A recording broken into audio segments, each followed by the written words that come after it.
Hi, this is Maggie from Design Code Debug Repeat. Welcome to the channel. This is video 11 in the Adventures with Python series, in which we learn Python by building a text adventure game. No prior programming experience is needed, but you should watch the series videos in order. I'll link the playlist here and in the description. Let's get started. In the last two videos, we designed classes to encapsulate some of the data and functionality in our game. The first class we designed was an inventory class, and the second was a location class. Now, in our game, we have inventory objects, variables of type inventory, for the player's inventory and the inventory for each location in the dungeon. And we have location objects for each location in the dungeon. Each location in the dungeon has variables referencing the locations you can move to if you exit the location, and we have a current location variable which references the player's current location. In designing these classes, we talked about classes and objects, fields and methods, public interface and private implementation, private fields and private methods, encapsulation and information hiding, class-level fields, and references versus objects in memory. Today, we're going to design a slightly more abstract class and an enumerated type. Today's slightly more abstract class is the command class. Right now, parsing the player's command is done in our main program. We have a set of constants, each of which is a command type and tuple of strings the player might type that map to that command type. So for example, queue or quit map to a quit command type. In the game loop, we obtain the player's command and then parse it. We split it into separate words, uppercase the first word, and then throughout command processing, we must extract the appropriate piece of the command from the list of command parts. I'd like to encapsulate all of the command behavior into its own class, or as you'll see, classes, for two reasons. One is I don't like that the implementation details of command processing are distributed throughout this program. I would rather have a command object that's responsible for parsing a player command that I can query. I can ask it to give me the type of command or give me the object. That encapsulates command data and processing into one class, and it frees the game loop from those implementation details. Imagine that. Imagine if, here in the game loop, we need to know nothing about how a command is parsed. We simply create a command object and then ask it for what we need. It allows us to focus on acting on the player's command rather than parsing it. And here is Shabby Abby v11.py, which does exactly that. This code, as always, is available in my GitHub repository. There's a link in the description. You can see there are no constants defining commands at the top. In the game loop, I ask the player their command, then I immediately use that string to instantiate a command object. Command equals command user input. In my command processing, I'm sending the command the isType message if command isType command type.move, elif command isType command type.save, elif command isType command type.restore, etc.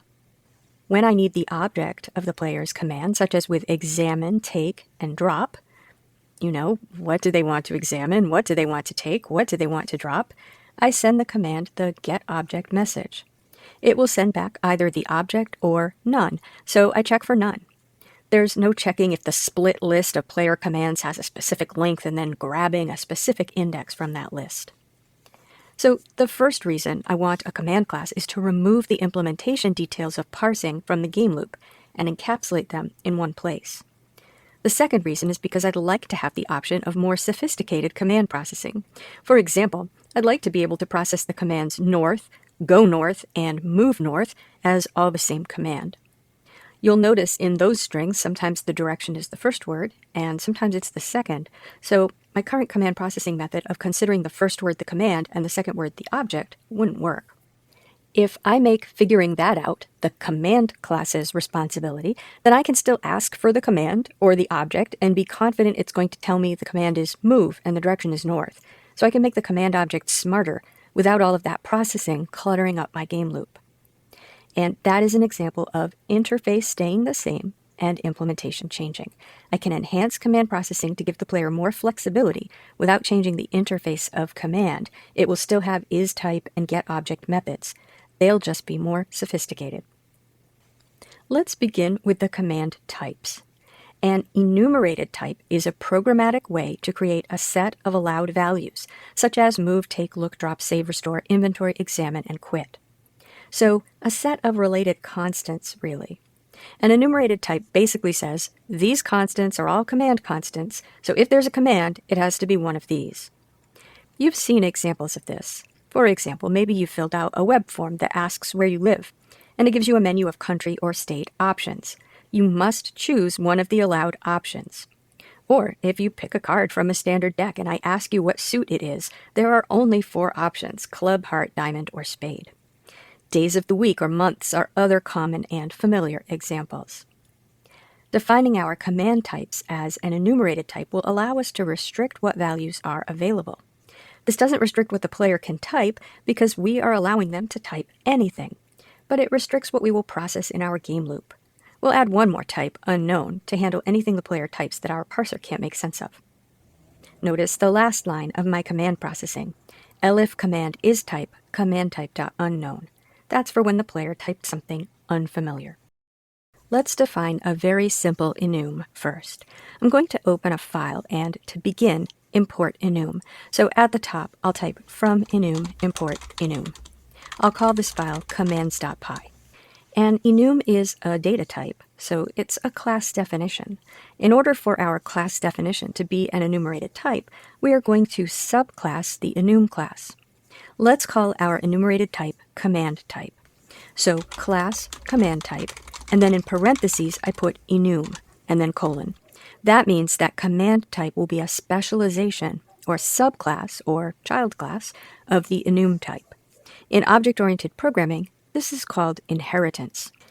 It means that our type, command type, is also of type enum, but not just an enum, a command type enum.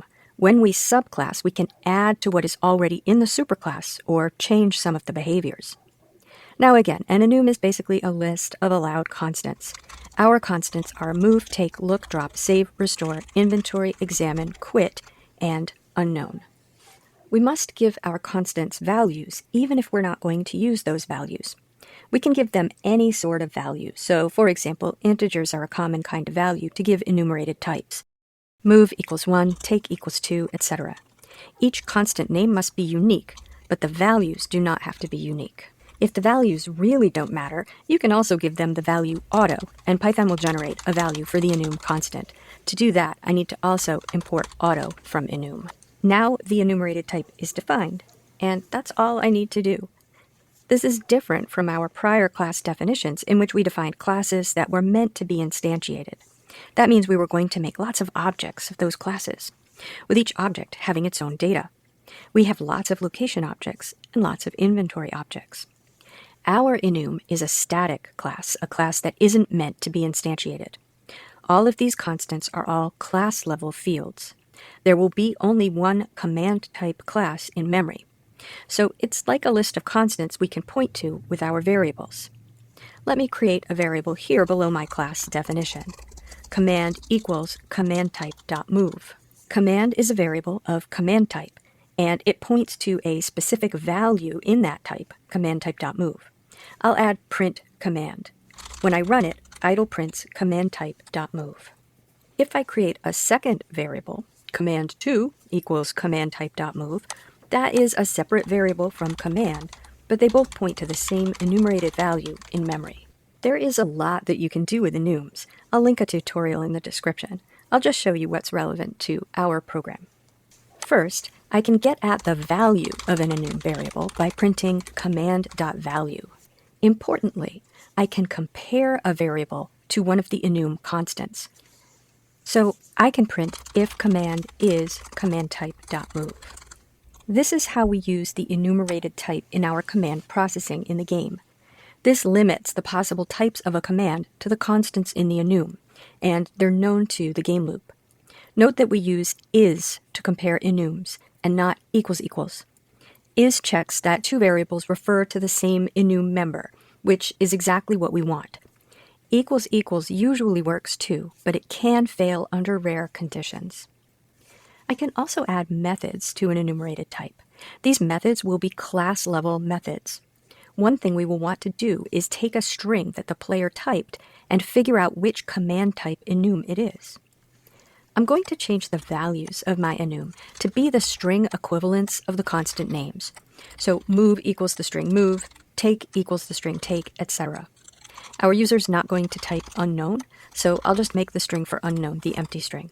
That's our default if the command the player types isn't a known command. Now I'll write a method. This is going to be a class-level method. It works with the class-level data. To make a method a class-level method in Python, we put the @class method decorator above it. Then we write the method header, def from word, cls, word of type string, returns command type. Let's break that down. We have the decorator above the method header, and then instead of calling the first parameter self, we call it cls. A decorator in Python takes the function below it and passes it as an argument to the decorator function. So our function fromWord is given to the built-in class method function. Class method returns a modified version of that function that binds the class as the first argument instead of an object. Normally, Python binds the first parameter, self, to the object the method was called on. But with a class method, Python binds the class itself to that first parameter.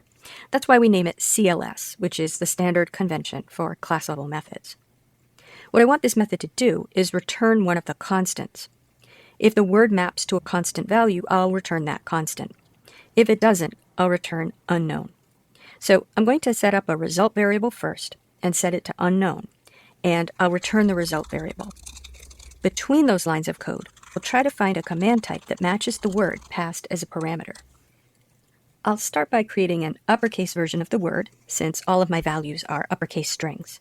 And enum is an iterable, so I can write for command type in CLS, our enum class, if word equals command type.value, result equals command type. Let's try it. Down below the class definition, I'll try printing command type.fromWord, and I'll pass the string take. That should print command type.take. And command type.fromWord, and I'll pass the string examine. That should print command type.examine. And finally, let's do one that isn't there. Command type.fromWord, and I'll pass the string go. And that should print command type.unknown. Notice that when we call a class-level method, we prepend the method name with the class name. When I run it, you can see that it functions as expected. It's actually just one small step to get from what we have now to an enumerated type that includes all of the commands from our tuple constants. Instead of having one string value for each constant, I can have a collection data type with all of our values, such as a list or tuple.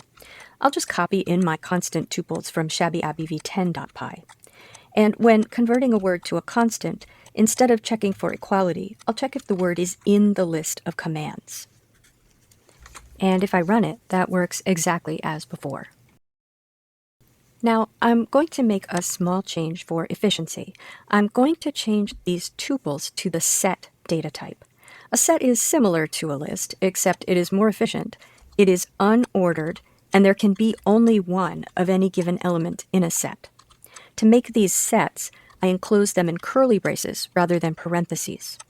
For unknown, I can't use open-close curly brace for an empty set, because that is how you create an empty dictionary. I'll write set open-close paren. Again, if I run it, it works the same.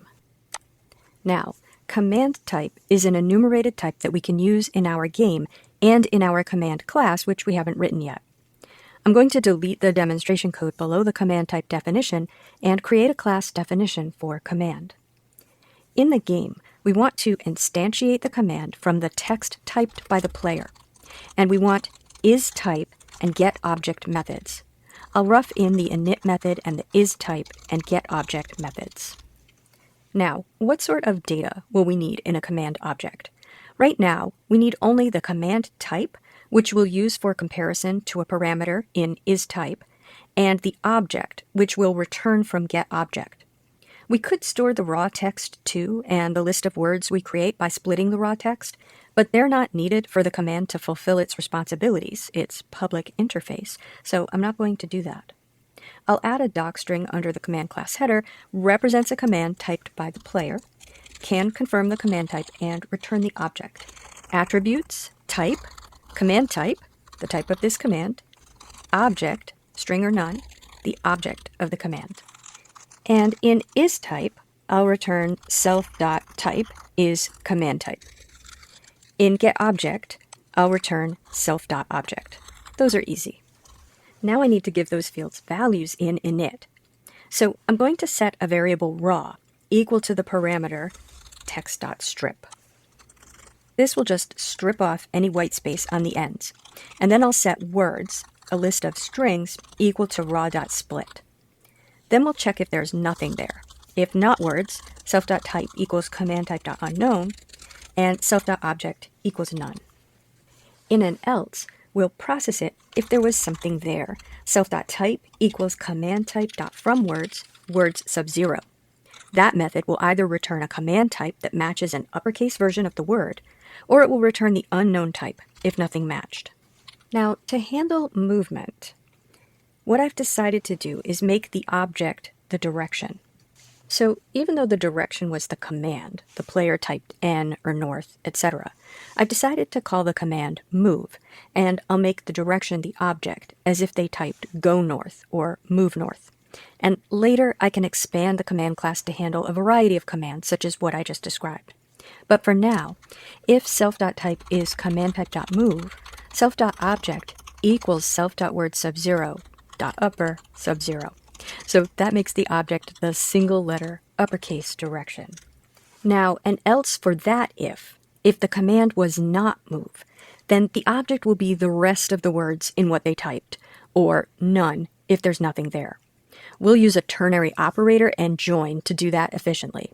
Self.object equals space.join words 1 colon, if len words greater than 1, else none. As a challenge for you, write an explanation for what's going on in that line and drop it below as a comment. It'll help you to put your knowledge into words, and it'll help other viewers if they struggle with it. We've got join, we've got list slicing, and we've got the ternary operator. A lot going on in one line. Okay, so that is actually command written. If I import my types from this file, commands, and run my game, you can see it's processing direction commands, other commands, and non-commands correctly. Now let's do one more thing in this video, and that's improve the command and command type classes so that the player's experience is a little better by allowing the player to use two-word movement commands like move north or go north, and by allowing them to use filler words like to and the and. So for example, if they type take the book or drop a knife or exit to the north, the game will be able to understand their command. I've already written the upgrade. It's in a file called commands2.py. I've changed the implementation to improve the player experience, but I haven't changed the public interface at all. So notice I'll change where we import command and command type from to from commands to import command type, but I won't change anything else in the game, and I'll run the game. Now I can type a greater variety of commands, such as exit to the north, take the book, examine my book, and the game interprets the commands correctly. A simple S also still works to move me through a south exit. So, not to get up on my object-oriented design pulpit, but isn't it nice to be able to make changes to one part of a program and have the rest of the program still work? We've changed how the command class processes commands without changing the rest of the game at all. I've only changed the implementation of the command and command type classes. This is a concrete illustration of the principles of interface, encapsulation, and information hiding, and how they facilitate extensibility. By keeping the interface consistent, I was able to improve the way the game worked by modifying only two small encapsulated pieces, the command and command type classes. Let's take a look at the changes. I've made some small additions. I've added a set called filler words, which contains the, a, and, at, to, with, in, on, of, and my. These are words we'll remove from the player's command. So, words to ignore. We can always add to this if we find there are additional words we need to remove from the player's commands, or remove something if it becomes a word we need to process. And I've added a direction lookup dictionary, which is the direction words the player may have typed as keys, so for example, both N and north, and the direction word they map to as a value. Our game always uses a single direction letter for directions, so the values are single direction letters. Note these can be whatever we want, as long as we're consistent in our game. In the location exits dictionaries, these are what we use for keys. If we add a direction such as northeast, we choose what we're going to use as the key in the location exits dictionary, such as NE. So in this direction lookup, we map all of the northeast variations the user might type to NE. In the command type enum, I've changed the move command values from the direction strings to different move words the player might type, such as go, move, exit, walk, run. The directions are no longer here, because directions will be considered objects now, not programmatic objects, grammatical objects, direct objects of the move verb. Note also I've just wrapped frozen set around each of these sets. This makes them constants so that they can't be modified while the program is running. Now let's look at command. Back in the game, the player will type something, and the game will create a command object and pass what the user typed, as before. Previously, we did all the parsing in the init method, and then the game could send the isType message to find out what type of command the player typed, and the game could send the getObject message to get the object of a command, such as take, drop, or examine. That's all still true. I've just expanded the parsing some, including creating two helper methods. The first helper method is tokenize. That means to break a string apart into pieces, called tokens, according to some separator. In this case, I'm using whitespace as the separator, and the tokenize method returns a list of the tokens, but it does one other thing. It removes any token that's in the filler word set. So this returns a list of words the player typed, minus filler words. That's the first thing we do in init. We then check if it's empty, and if so, we're going to set command type to unknown and the grammatical object to none. If it's not empty, we pass it off to the second helper method, parse command. And you can see this just handles different situations with an if, elif statement. Because we haven't gotten an empty list of tokens, we can assume there's at least one token, and we set it to uppercase. We then check if it's a direction word, and if it is, we set verb to move, and the grammatical object to the correct direction from the direction lookup. So if the player typed north, we end up with the verb being move, and object being N.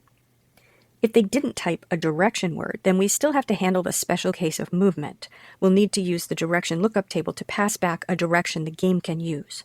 So we check if it's a move verb, and if so, we get the direction from direction lookup. So again, the verb will be a move verb, and the direction will be a direction the game can use.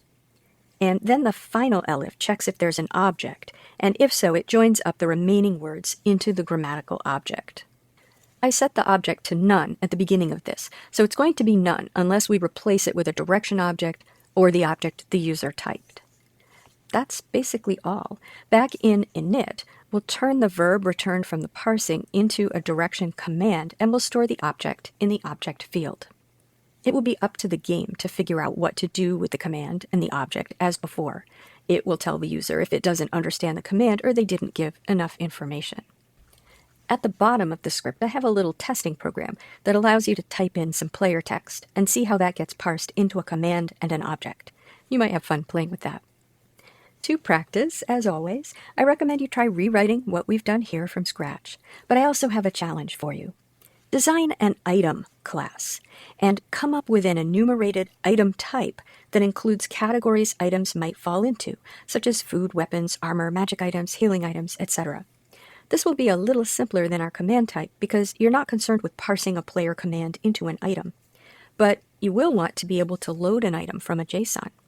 See what you can come up with for an item class and an item type enumerated type, and if you're feeling extra ambitious, add it to our dungeon or to your monster game. When you're feeling confident with classes and enumerated types, join me for the next installment of Adventures with Python. As always, have fun and keep coding.